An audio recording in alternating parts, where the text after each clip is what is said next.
Hello, everyone. Thank you so much for joining us. My name is Victoria Luperi. I'm the E-flat clarinetist in the Pittsburgh Symphony Orchestra.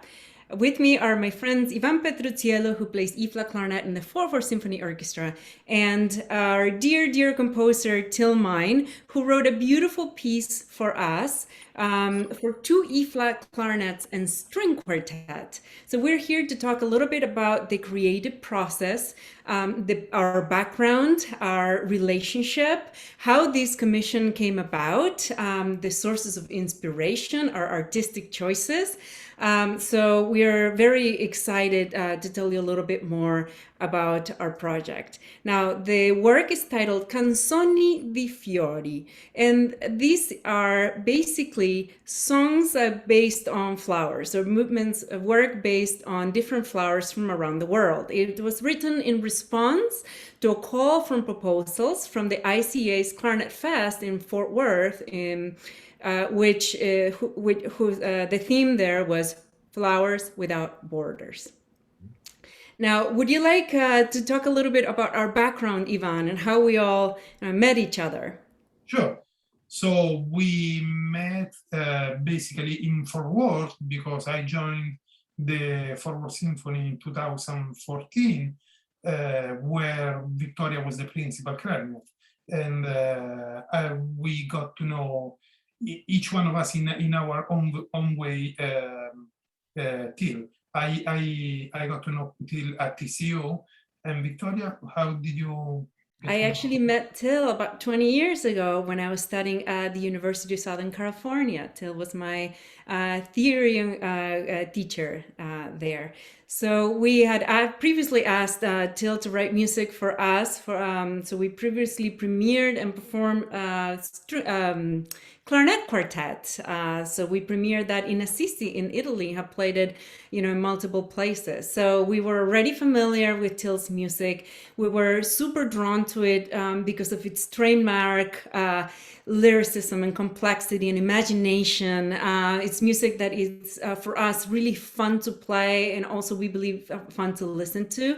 There's just so much layer and complexity in the writing, in the articulation, as a feel for, what the clarinet can do. So not to, embarrass you too much in front of our audience still, but we're really wild about your music, and we could not be more thrilled that you've, accepted and to write a piece for us.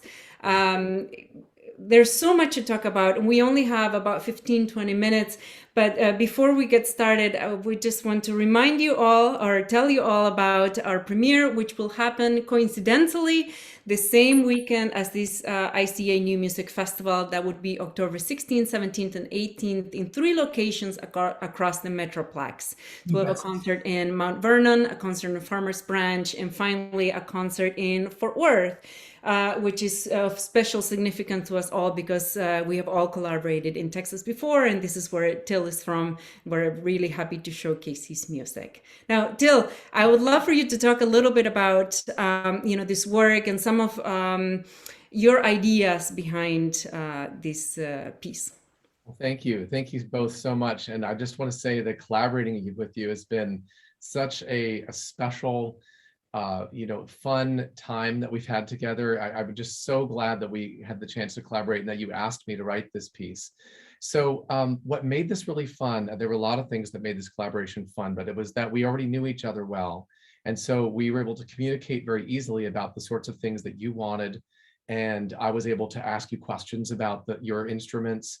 And I wasn't as familiar with the E-flat clarinet. That's probably true for a lot of composers as I am for, say, the soprano clarinet. And so I wanted to make sure that I was covering all my bases, and I asked you, you wanted special extended techniques and those sorts of things. And we established that, for instance, doing multiphonics was not your favorite.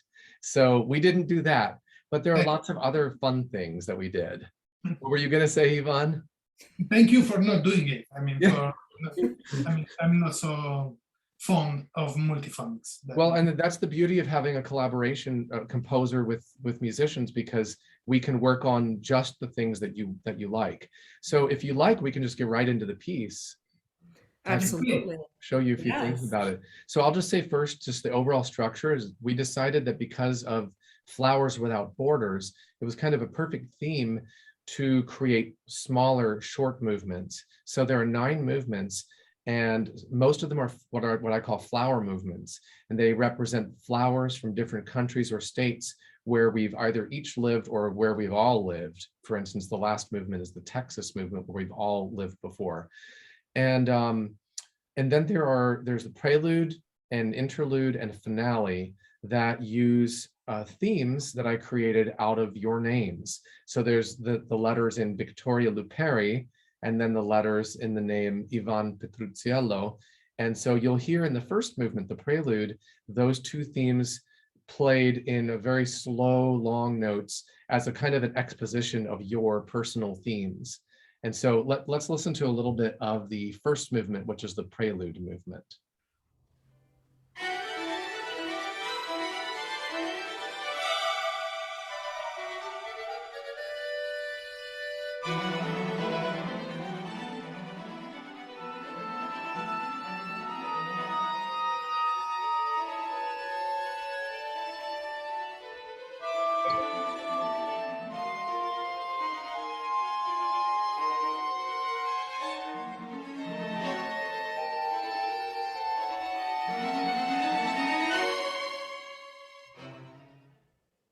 I want to make sure that our listeners know that this is a MIDI recording, but the real thing, as you mentioned, is going to happen soon. But this is just MIDI, so we have to take it as we can. Absolutely, yes. One of the things that I really love about our collaboration is that we took a concept and we just made it very, very personal. And so our names are woven into the music. Then the flowers each represent a significant, meaningful place to each one of us. So I would like for Ivan to introduce the next movement, please. The next movement is Italy. I'm from Italy, as you can say by my beautiful accent. Well, the Italy movement is a pretty straightforward movement, meaning that you can clearly hear the national anthem, but with Till's own take. That is very nice. Yes, I decided to kind of tweak the harmonies, behind it, and it's not at all like the original. But like you said, you can hear the theme of the Italian national anthem, but it kind of twists and turns in interesting ways. So if you like, I'll play a little clip of that one too. Please. So here's the Italy movement, in which the lily is the national flower.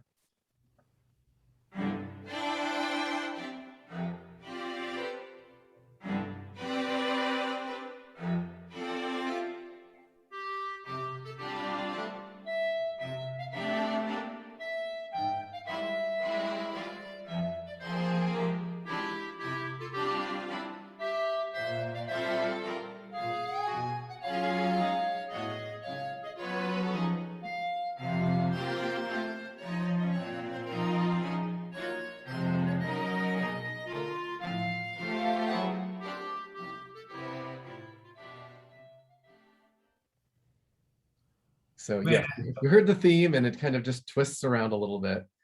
And I don't think it's really that different in a way from what I do with the next movement, which is the Germany movement. So that's actually like a waltz, which was what you would expect from Germany maybe, but it's more like a beer hall kind of waltz. So we should each be holding like a stein in our hand and enjoy ourselves. And I hope that the music reflects that. It also kind of twists and turns a little bit. And there's even a little bit of laughter in there. The clarinets sometimes give these little funny scales and trills that emulate laughter. I love that you're bringing out, so much humor and so much charm, and these elements in the E-flat clarinet writing that it's not maybe typically associated with the instrument. So for this particular movement, I just feel like the downbeats feel like upbeats, and there's displaced emphasis of the beats. I feel like I'm twirling through this movement. It's so fun. If we could listen to a little bit of this, it'd be great. Sure, let's play a little bit of the Germany movement here.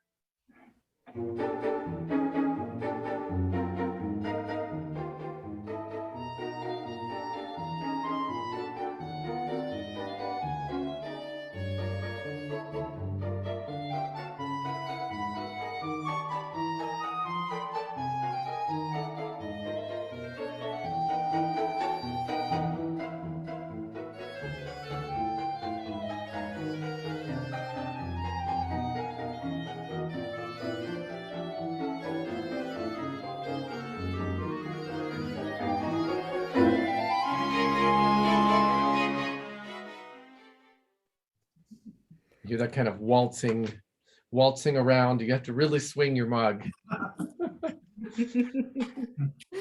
Well, since I live in Pennsylvania, perhaps, I could talk a little bit about the Pennsylvania movement, which is based on the flower Calmia. And this movement is a little bit slower and a little bit more thoughtful in nature. There's a bit more of a lyrical, sustained, expressive writing over the E flat. I don't know, it just makes me smile. It's wonderful. The ending particularly, and I feel like maybe the clip that we have will showcase that ending. I Is think there it anything you'd does. like to add? Oh, I'll just say that the flower, the flower, the Kalmia flower from Pennsylvania is so small. It's delicate, white and pink with beautiful little delicate designs. And so I was trying to emulate that in the music. This is probably the shortest movement of all, but it's also the most sort of improvisatory movement. And I just felt like all these little bursts of flowers kind of was asking for more of an improvisatory feel. But you will also hear the dissonance in there. Hopefully it's more of a sweet dissonance. So I'll play a little portion of this movement now.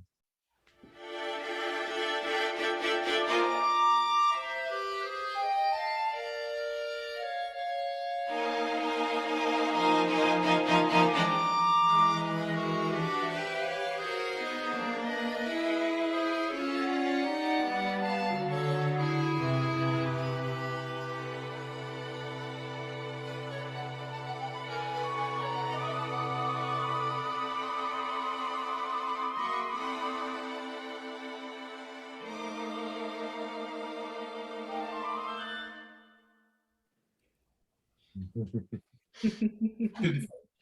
So that brings us to the interlude, which is one of those movements like the prelude where I weave your names into it, and it's not a flower movement. And this one is a scherzo. So it actually has like scherzo portions to it, and then interwoven between you hear like a chorale. That's an original chorale that it's almost like a rondo or a rondo variation. And then the clarinets often have the more playful music that comes in between the chorale. And that's not a flower movement. I was going to say flower, but there's no flower here. It's your themes. So structurally, it's like the middle point of the piece. Shall I play the clip of that one? Yes, please. Okay, so here's the interlude or scherzo.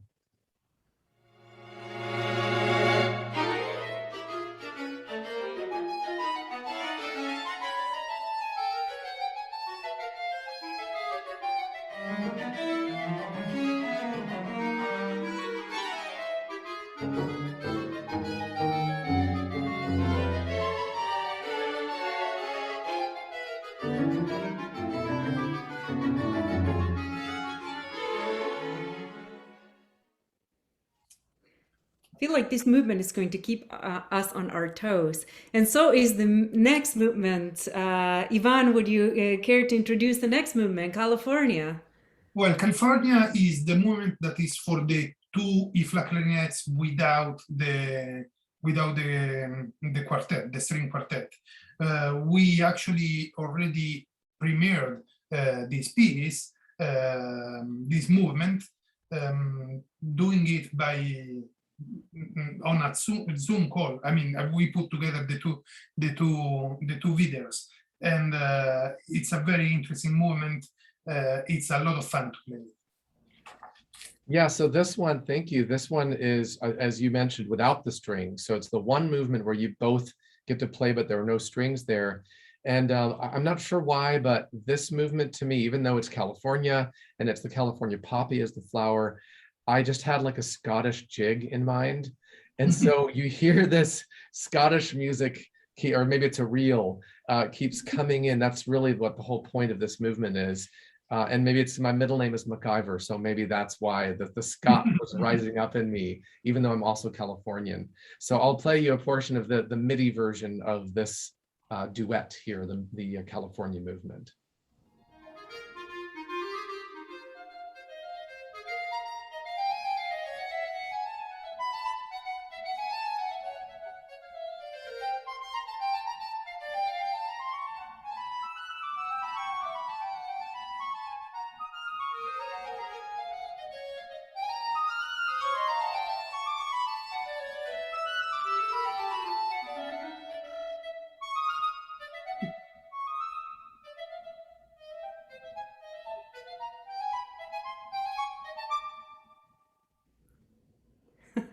Right.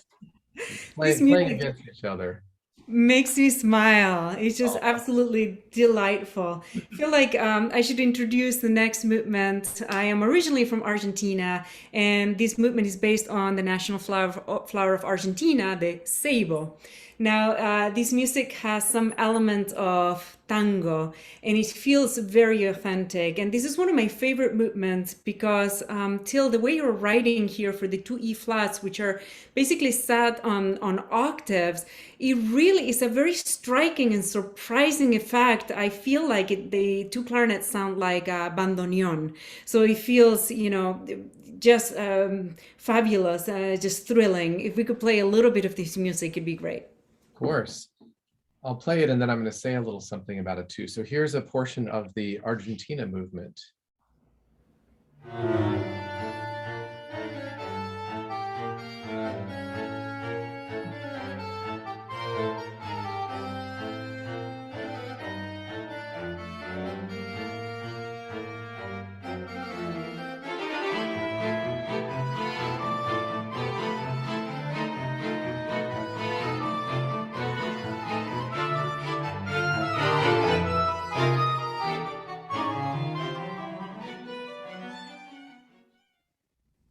So yeah, any of you who know and love the music of Astor Piazzolla would recognize the style instantly, and I just have to give him all the credit for this type of movement because for one thing, I couldn't write music of Argentina without thinking of tango, and I've also written other tangos before, but they're all inspired by the music of Piazzolla because it's just like I've soaked up that style from listening to it so much because I love it so much. And in fact, in the portions, much of this movement where I have you in octaves, I write in there quasi bandoneon. So it actually, it's obviously very purposeful that I wanted those octaves to evoke the bandoneon. And I can't wait to hear it in person and see if that effect really works. We'll try our best. Yes. Well, I think it's really interesting to have an opportunity to, have a conversation with the composer and kind of discuss the sources of inspiration from which some of these elements are drawn. And I think equally is important in this next movement, the Colombian movement, to talk a little bit about some of these elements, like maybe the classic cumbia and other things that, have helped you shaped this movement. Would you care to tell us a few details? Sure. And I'm going to just wave because my lights went out. There, they just went back on. It's so light sensitive, movement sensitive. So yes, for this movement, like with other styles, when I'm writing something that like I've never lived in Colombia, I've never even been to Colombia when I can't wait to go, but I haven't been there.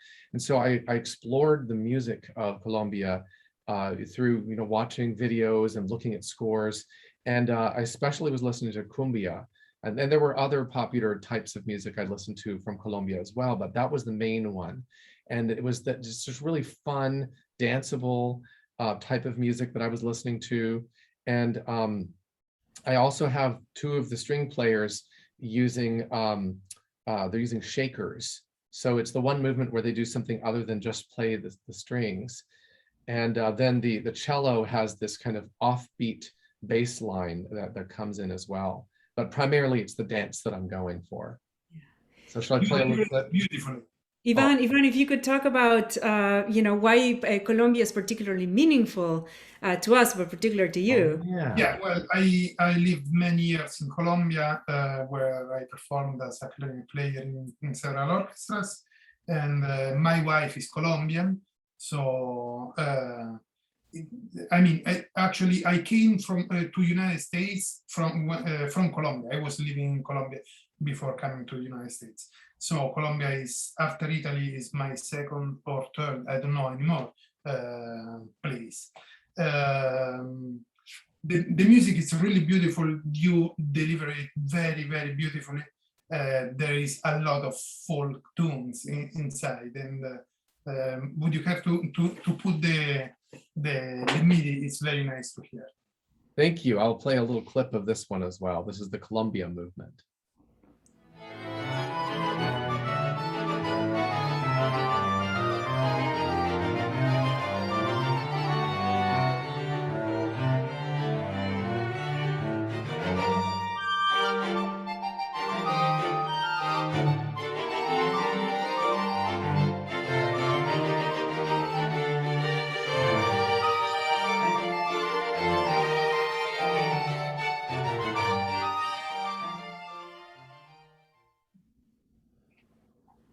Very beautiful. Okay, thank you. So that leads us to the last one.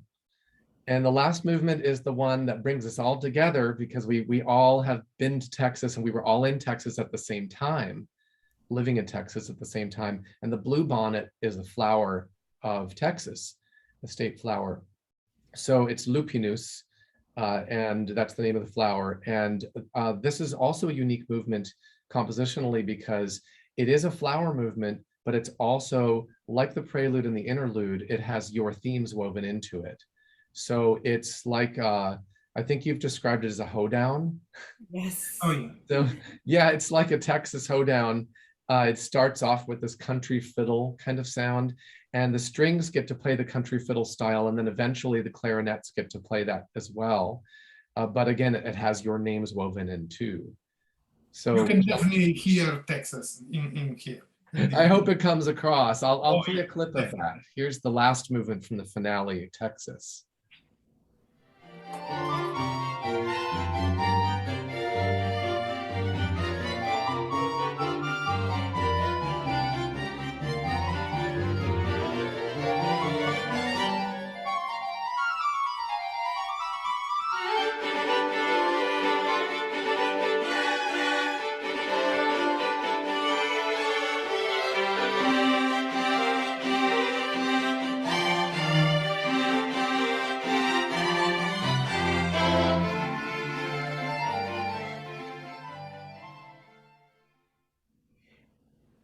And with this music, we conclude our presentation of Canzoni di Fiori by Till Meyn. Thank you so much for joining us. I hope that this presentation has given you a little bit of a window, to what happens, behind the creative process, behind a commission, and how important it is to keep commissioning new works for our instruments. And in this case, filling, a pretty large gap, there's not a lot of writing for E-flat clarinets, and certainly, not any other music that is written for 2 E-flat clarinets and string quartet, at least that I know of. So yeah, we're so grateful, Till, for writing this beautiful work for us. And I hope all of you who can make it to our premiere performances, please, you're invited. Come join us. Thank you so much for tuning in, and keep making beautiful music. Bravo, Till. Thank you so Bravo. much. Had a wonderful time collaborating with you. Thank you. Bye. Bye.